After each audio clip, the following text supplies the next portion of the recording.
Anarcosindicalismo, teoría y práctica. Rudolf Rocker. Capítulo 6. Evolución del anarcosindicalismo. Partes primero. El sindicalismo revolucionario en Francia, y su influencia en el movimiento obrero de Europa. Los trabajadores industriales del mundo. El sindicalismo después de la Guerra Mundial. Los sindicalistas, y la Tercera Internacional. Fundación de la nueva Asociación Internacional de los Trabajadores. El anarcosindicalismo en España, en Portugal, en Italia, en Francia, en Alemania, en Suecia, en Holanda, en Sudamérica. El moderno movimiento anarcosindicalista de Europa, a excepción de España, donde, desde los días de la Primera Internacional, ha sido la tendencia preponderante del movimiento obrero, debe su origen al levantamiento del sindicalismo revolucionario en Francia, con su campo de influencia, la CGT. Este movimiento se desarrolló con gran espontaneidad entre la clase trabajadora francesa, en reacción contra el socialismo político, cuyas divisiones impidieron durante mucho tiempo el movimiento de unificación sindical. Luego de la caída de la Comune de París, y de ser puesta fuera de la ley la Internacional en Francia, el movimiento obrero tomó en ese país un carácter completamente incoloro, y fue a dar de lleno bajo la influencia del republicano burgués J. Barberet, cuyo lema era, armonía entre el capital y el trabajo. Hasta el Congreso de Marsella 1879, no se volvieron a manifestar tendencias socialistas, y entonces nació la Fédération des Travailleurs, para quedar muy pronto, completamente bajo la influencia de los llamados colectivistas. Pero ni siquiera los colectivistas se mantuvieron mucho tiempo unidos, y el Congreso de Saint-Étienne en 1882 abrió una división en dicho movimiento. Una sección siguió la escuela del marxista Julio Guesde, y fundó el Parti Ouvrier Français, en tanto que la otra porción se adhirió al exanarquista Pablo Brousse para constituir el Parti Ouvrier Revolutionnaire Socialiste Français. El primero tuvo su principal apoyo en la Fédération Nationale des Syndicats, y el segundo en la Fédération des Bourses du Travail de France. Al cabo de poco tiempo, los llamados allemanistes, por ser su jefe Juan Alleman, se apartaron de los grossistes, y llegaron a tener mucha influencia en algunos de los sindicatos más importantes. Estos renunciaron completamente a la actuación parlamentaria. Aparte de estos, figuraban los blanquistas, unidos en el Comité Revolutionnaire Central, y los socialistas independientes que pertenecían a la Société pour l'économie sociale, fundada en 1885 por Benito Malón, y de la que salieron Juan Jaurès y Millerand. Todos estos partidos, a excepción de los blanquistas, vieron en los sindicatos colegios de reclutamiento para reforzar sus objetivos políticos, sin la menor idea de sus verdaderas funciones. La constante disensión entre los diversos partidos socialistas repercutió, naturalmente, en los sindicatos, hasta el extremo de que cuando los sindicatos de un ramo iban a la huelga, los de otra fracción se apresuraban a hacer de esquiroles. Tan insostenible situación tuvo que abrir gradualmente los ojos de los trabajadores, en un despertar para el que la propaganda antiparlamentaria de los anarquistas, los cuales, desde 1883, habían logrado tener gran predicamento entre los obreros de París y del Lyon, contribuyó en gran manera. El Congreso de Sindicatos de Nantes 1894 encargó a un comité especial la labor de estudiar los medios más adecuados para arbitrar una inteligencia mutua entre las alianzas de los núcleos de trabajadores. El resultado fue la fundación, en el Congreso de Limoges, de la CGT, que se declaró independiente de todos los partidos. Fue la renuncia decisiva de los sindicatos al socialismo político, cuyos manejos habían anquilosado el movimiento socialista francés durante varios años, y le habían privado de sus armas más eficaces para luchar por libertarse. A partir de aquel momento, solo han existido en Francia dos grandes agrupaciones sindicales: la CGT Confederación General del Trabajo y la Federación de Bolsas del Trabajo, hasta 1902. Esta, en el Congreso de Montpellier, se unió a la CGT. Esto produjo la unificación, prácticamente, de los sindicatos, Estos esfuerzos de unificación y organización de los trabajadores fueron precedidos de intensa propaganda para la huelga general, en favor de la cual se habían manifestado ya en gran mayoría los congresos de Marsella 1892, París 1893 y Nantes 1894. El primero que sugirió la idea de la huelga general fue el carpintero anarquista Tordeyer, a quien había impresionado profundamente el movimiento de huelga general de los Estados Unidos de 1886-87, idea que fue adoptada más tarde por los alemanistas, en tanto que Julio Guesde y los marxistas franceses se pronunciaron enérgicamente contra la misma. Esto no obstante, ambos movimientos proporcionaron a la CGT un buen número de sus representantes más señalados. De los alemanistas, especialmente procedía N. Grifols. De los anarquistas, F. Pelloutier, el fervoroso y muy inteligente secretario de la Federación de Bolsas de Trabajo. E. Puget, director del órgano oficial de la CGT. La Voix du Peuple. P. de Lesalle, G. Todt y otros muchos. Es corriente hallar en otros todavía la idea lanzada por Werner Sombart especialmente, de que el sindicalismo revolucionario en Francia fue originado por intelectuales como G. Sorel, E. Bertie H. Lagarde, quienes, en el periódico Le Mouvement Socialiste, fundado en 1899, elaboraron a su manera los resultados intelectuales del nuevo movimiento. Eso es completamente falso.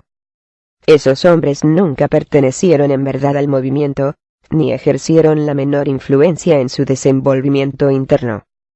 Además, la CGT no estaba compuesta exclusivamente por sindicatos revolucionarios.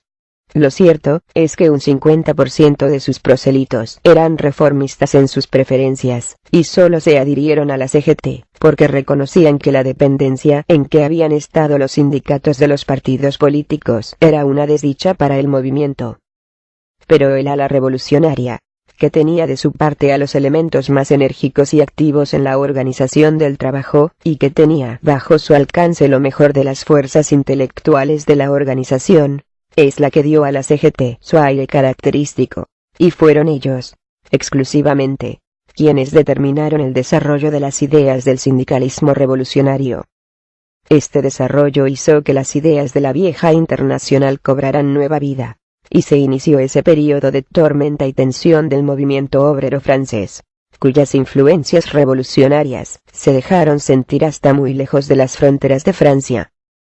Los grandes movimientos huelguísticos, y las incontables causas instruidas contra la CGT por iniciativa gubernamental, no podían menos que robustecer su vena revolucionaria, permitiendo que las nuevas ideas se abrieran paso en Suiza, Alemania, Italia, Holanda, Bélgica, Bohemia y los países escandinavos. En Inglaterra, la sindicalista Education League, fundada por Thomas y Bowman, y cuyas enseñanzas influyeron poderosamente, sobre todo en las filas del ramo del transporte, como se puso de manifiesto en los grandes movimientos huelguísticos de aquel tiempo, también era fruto de la irradiación del sindicalismo francés. La influencia del sindicalismo francés en el movimiento internacional del trabajo se robusteció a causa de la crisis interna que por entonces minaba a casi todos los partidos socialistas.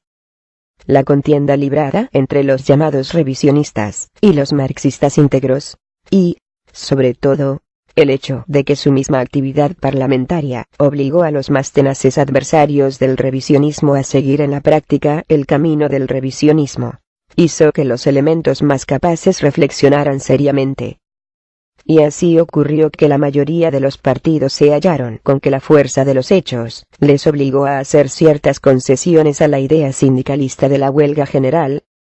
Antes de que así ocurriera, el avanzado del movimiento obrero holandés, Dommelanie Wenhuis, presentó ante el Congreso Internacional Socialista de Bruselas 1891 una proposición encaminada a ahuyentar el peligro creciente de una guerra, por medio de la preparación del proletariado para la huelga general, proposición que fue duramente combatida por Guillermo Liebknecht en particular. A pesar de esta oposición, casi todos los congresos se vieron obligados a ocuparse cada vez más de esta cuestión. En el Congreso Socialista de París, de 1899, el que había de ser ministro, Aristides Briand, abogó por la huelga general con toda su fogosa elocuencia, y logró que fuera aprobada una resolución en tal sentido. Incluso los guestistas franceses, que antes habían sido los enemigos más enconados de la huelga general, se vieron en el Congreso de Lilla, de 1904, en el trance de aprobar una resolución en favor de la misma, pues temían, si no, perder todo su predicamento entre los trabajadores. Claro que en nada se salió ganando prácticamente con tales concesiones. El oscilar entre el parlamentarismo y la acción directa no podía sino causar desconcierto. Hombres rectos y decididos como Dumoulin y sus adictos en Holanda, y los allemanistas en Francia, sacaron la inevitable consecuencia de su nueva concepción, y se retiraron en absoluto de la actuación parlamentaria. Para los demás, en cambio, sus concesiones a la idea de la huelga general no fueron más que hueco palabrerío, sin comprensión alguna en el fondo. ¿A dónde podía conducir eso? Se vio prácticamente en el caso de Briand, quien, como ministro, se encontró en la situación tragicómica de prohibir la difusión de su propio discurso en favor de la huelga general, que la CGT había impreso y distribuido en cantidades de cientos de miles. Independientemente del sindicalismo europeo, se desarrolló en los Estados Unidos el movimiento denominado Industrial Workers of the World, Trabajadores Industriales del Mundo, que fue una manifestación genuina, nacida de las condiciones de aquel país. Sin embargo, ofrecía de común con el sindicalismo los métodos de acción directa y la idea de una reorganización socialista de la comunidad humana, efectuada por las organizaciones agrícolas e industriales de los mismos trabajadores. En el Congreso de Chicago, donde fue fundado en 1905, se hallaron representados los más diversos elementos radicales del movimiento obrero norteamericano. Eugenio Debs, Billy Wood, Carlos Moyer, Daniel de León, W. Trautmann, Motor Jones, Lucky Parsons, y otros muchos. Su sección más importante, durante mucho tiempo, fue la Western Federation of Miners, Federación de Mineros del Oeste, cuyo nombre se popularizó en todas partes por las generosas y abnegadas luchas del trabajo en Colorado, Montana y Idaho. Hasta el gran movimiento por la jornada de 8 horas, en 1886-87, que tuvo el final trágico de la ejecución de los anarquistas Pies, Parsons, Fischer, Engel y Ling, el 11 de noviembre de 1887. El movimiento obrero norteamericano había estado en un ahogamiento espiritual. Se creyó que con la fundación de los IU iba a ser posible volver el movimiento a su forma revolucionaria, y hubo una expectación que por ahora ha resultado defraudada. Lo que distinguía a los IU de los sindicalistas europeos eran sus firmes puntos de vista marxistas, que les habían sido impresos especialmente por Daniel de León, en tanto que los sindicalistas de Europa adoptaron francamente las ideas socialistas de la ala libertaria de la Primera Internacional. Los IU tenían su mayor fuerza entre los trabajadores sin residencia fija del oeste, aunque también alcanzó alguna influencia entre los obreros de las fábricas de los estados del este, y dirigió un número considerable de huelgas muy extensas, que pusieron en todos los labios el nombre de los Suoblies. Tomaron parte muy principal en las enconadas batallas libradas por salvaguardar la libertad de palabra en los estados del oeste, a costa de terribles sacrificios en vidas y en libertad. Sus afiliados llenaban las cárceles. A muchos los alquitranaban y cubrían de plumas sus fanáticos guardianes, o eran linchados. La matanza de Everett, en 1916. La ejecución del poeta obrerista Hoey, en 1915. El asunto Centralia en 1919, entre otros muchos casos semejantes en los que los obreros, indefensos, caían víctimas de la represión capitalista, son unos escasos ejemplos que señalan los hitos de la historia de sacrificio de los IU. El estallido de la Guerra Mundial afectó al movimiento obrero, como una catástrofe de la naturaleza, que tuvo un enorme alcance. Después del atentado de Sarajevo, cuando todo el mundo presentía que Europa marchaba a toda vela hacia la conflagración general, la CGT propuso a los jefes de los sindicatos alemanes que las dos organizaciones obreras de ambos países se unieran en una acción conjunta para salir al paso de la catástrofe que amenazaba. Pero los dirigentes alemanes, que siempre se habían opuesto a la acción directa de las masas, y que en sus largos años de rutina parlamentaria habían perdido toda clase de iniciativa revolucionaria, no accedieron a la proposición. Así fracasó el último recurso para detener la espantosa catástrofe. Después de la guerra, los pueblos se hallaron ante una nueva situación. Europa sangraba por mil heridas, y se retorcía como en los dolores de la fiebre. En la Europa central, el viejo régimen había sufrido un colapso. Rusia se encontró en medio de una revolución social, cuyo fin era imprevisible para todos. De todos los acontecimientos que siguieron a la guerra, los de Rusia fueron los que más profundamente impresionaron a los trabajadores de todo el mundo. Tuvieron, por instinto, la sensación de que se hallaban en medio de una situación revolucionaria y que si nada decisivo salía de todo ello, las esperanzas de las clases laboriosas se desvanecerían por muchos años. Los trabajadores se percataron de que un sistema que no había sido capaz de evitar la espantosa catástrofe de la guerra mundial, sino que, por el contrario, durante largos años, había arrastrado a los pueblos al matadero, había hipotecado por este hecho su derecho a la existencia, y aplaudían todo esfuerzo que se hiciera, con el propósito de sacar al mundo del caos político y económico en que le había dejado la guerra. Esto explica que pusieran tan altas esperanzas en la Revolución Rusa y creyeran que indicaba la inauguración de una nueva era en la historia de los pueblos de Europa. En 1919, el partido bolchevique, que había alcanzado el poder en Rusia, lanzó un llamamiento a todos los trabajadores revolucionarios del mundo, invitándoles a celebrar un congreso, que debía tener efecto en Rusia al año siguiente, con objeto de fundar una nueva internacional. Por entonces, no había partidos comunistas más que en contados países. En cambio, en España, Portugal, Italia, Francia, Holanda, Suecia, Alemania, Inglaterra y los países del norte y sur de América, había organizaciones sindicales, algunas de las cuales ejercían una poderosa influencia. Importaba, por consiguiente, mucho a Lenin y a sus adictos el atraerse a estas organizaciones, pues se había enajenado ya a los partidos socialistas laboristas, y difícilmente contaría con el apoyo de los mismos. Se dio, pues, el caso de que en el Congreso para la fundación de la Tercera Internacional, en el verano de 1920, estuvieron representadas casi todas las organizaciones sindicalistas y anarcosindicalistas de Europa. Pero las impresiones que recibieron los delegados sindicalistas en Rusia no fueron tales que les permitieran estimar deseable, ni posible, la colaboración con los comunistas. La dictadura del proletariado había comenzado a dar muestras de su presencia, en su peor aspecto.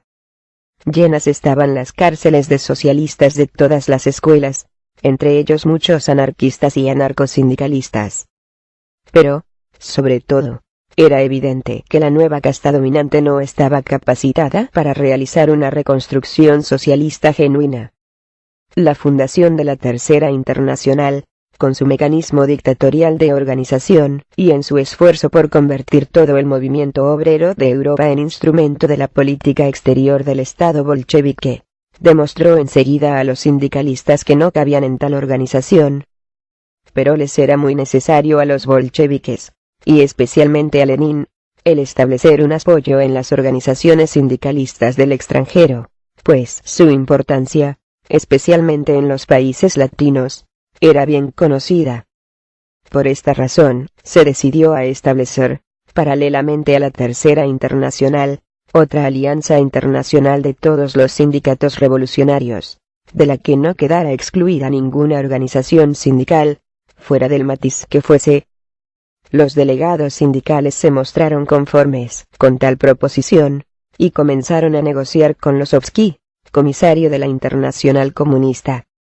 Pero pidió que la nueva organización quedase subordinada a la Tercera Internacional, y que los sindicalistas de todas partes se colocaran bajo la dirección de los partidos comunistas de los respectivos países, pretensión que fue unánimemente rechazada por los delegados sindicales. Como quiera que no pudieran ponerse de acuerdo, se convinó, por fin, en convocar para el año siguiente, 1921, en Moscú, un Congreso Internacional de Sindicales, y aplazar la solución del asunto hasta entonces. En diciembre de 1920, fue convocada en Berlín una conferencia, con objeto de tomar una decisión respecto a la actitud que debía ser adoptada ante la proximidad del Congreso de Moscú. La conferencia acordó 7 puntos, de cuya aceptación dependía su ingreso en la Internacional Sindical Roja. El más importante de aquellos 7 puntos era la absoluta independencia del movimiento respecto de los partidos políticos, y la confirmación del punto de vista de que la reorganización proletaria de la sociedad no podía llevarse a efecto, sino por medio de las organizaciones económicas de las mismas clases productoras. En el Congreso de Moscú del año siguiente, las organizaciones sindicalistas estuvieron en minoría.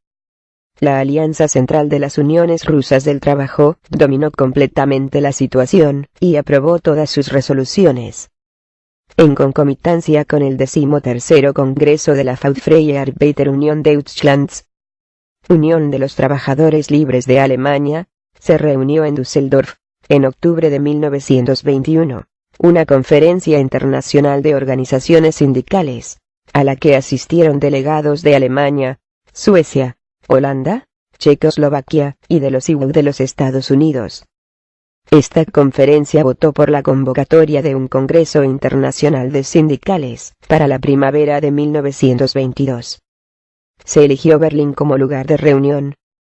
Para preparar dicho Congreso, se celebró una reunión en julio de 1922, en dicha capital, en la que estuvieron representadas Francia, Alemania, Noruega, Suecia, Holanda, España, y asimismo los sindicalistas revolucionarios de Rusia. También envió un delegado la Alianza Central de Sindicatos Rusos, que hizo todo lo posible por evitar la convocatoria del Congreso, y que, al no lograrlo, abandonó la conferencia.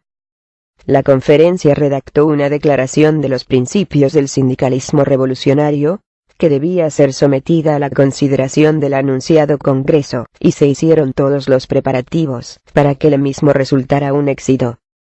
El Congreso Internacional de Sindicales estuvo reunido en Berlín el 25 de diciembre de 1922 hasta el 2 de enero de 1923, y en él estuvieron representadas las siguientes organizaciones: Federación Obrera Regional Argentina, con 200.000 afiliados. Trabajadores Industriales del Mundo, de Chile, con 20.000. Unión para la Propaganda Sindicalista, de Dinamarca, con 600. La Freie Arbeiterunion, de Alemania, con 120.000. El National Arbeitssekretariat, de Holanda, con 22.500. Unione Sindicale Italiana, con 500.000. Confederación General de Trabajadores, de México, con 30.000. Norsk Syndikalistisk Federation, de Noruega, con 20.000. Confederação Geral do Trabalho, de Portugal, con 150.000. Sveriges Arbetares Central Organisation, de Suecia, con 32.000. La CNT española no pudo asistir por hallarse en aquellos días empeñada en la terrible lucha con la dictadura de Primo de Rivera, pero reafirmó su adhesión en el Congreso secreto que tuvo lugar en Zaragoza en octubre de 1923. En Francia, cuya CGT sufrió una escisión al terminar la guerra, formándose la CTU, esta última se había ya unido a moscovitas. Pero en la organización quedaba una minoría que acordó la creación del Comité de Defensa Sindicalista Revolutionaire. Este comité, que representaba unos 100.000 trabajadores, tornó parte activa en las deliberaciones del Congreso de Berlín. También estuvieron representadas las organizaciones parisienses Fédération du Bâtiment Ramo de la Construcción y la Fédération des Jeunesses de la Seine. 2 delegados asistieron en nombre de la minoría sindicalista de las Uniones Rusas del Trabajo. el Congreso resolvió por unanimidad crear una alianza internacional de todas las organizaciones sindicales, bajo la denominación de Asociación Internacional de los Trabajadores. Aprobó la Declaración de Principios que había sido redactada en la Conferencia Preliminar de Berlín, en la que se hacía una franca profesión de anarcosindicalismo. El segundo párrafo de dicha declaración dice: el sindicalismo revolucionario es enemigo declarado de toda forma de monopolio económico y social, y se propone su abolición por medio de comunidades económicas y de órganos administrativos de los trabajadores del campo y de las fábricas, a base de un sistema de consejos libres, completamente emancipados de toda subordinación a ningún gobierno ni partido político. Contra la política del Estado y de los partidos, levanta la organización económica del trabajo. Contra el gobierno de los hombres, proclama la administración de las cosas. Por consiguiente, su objetivo no es la conquista del poder político, sino la abolición de toda función del Estado en la vida social. Estima que, juntamente con el monopolio de la propiedad, debe desaparecer el monopolio del dominio, y que toda forma de Estado, incluso la dictadura proletaria, será siempre engendradora de nuevos monopolios y de nuevos privilegios. Nunca podría ser instrumento de liberación. Con esto, la ruptura con el bolchevismo y sus adictos en todos los países será definitiva. Fin del capítulo 6. Evolución del anarcosindicalismo. Partes primero. Anarcosindicalismo. Teoría y práctica.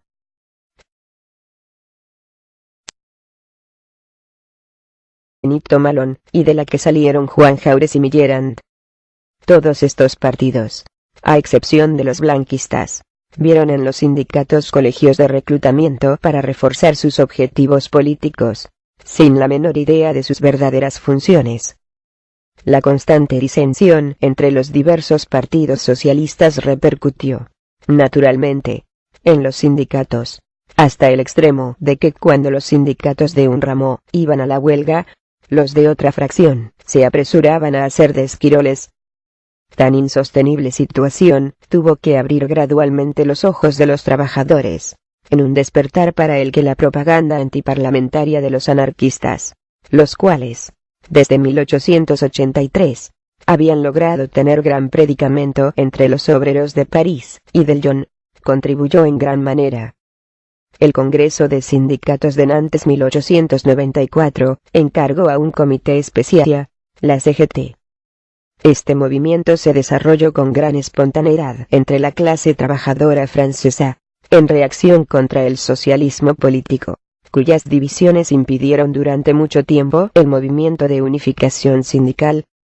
Luego de la caída de la Comune de París, y de ser puesta fuera de la ley la Internacional en Francia, el movimiento obrero tomó en ese país un carácter completamente incoloro, y fue a dar de lleno bajo la influencia del republicano burgués J. Barberet, cuyo lema era, armonía entre el capital y el trabajo.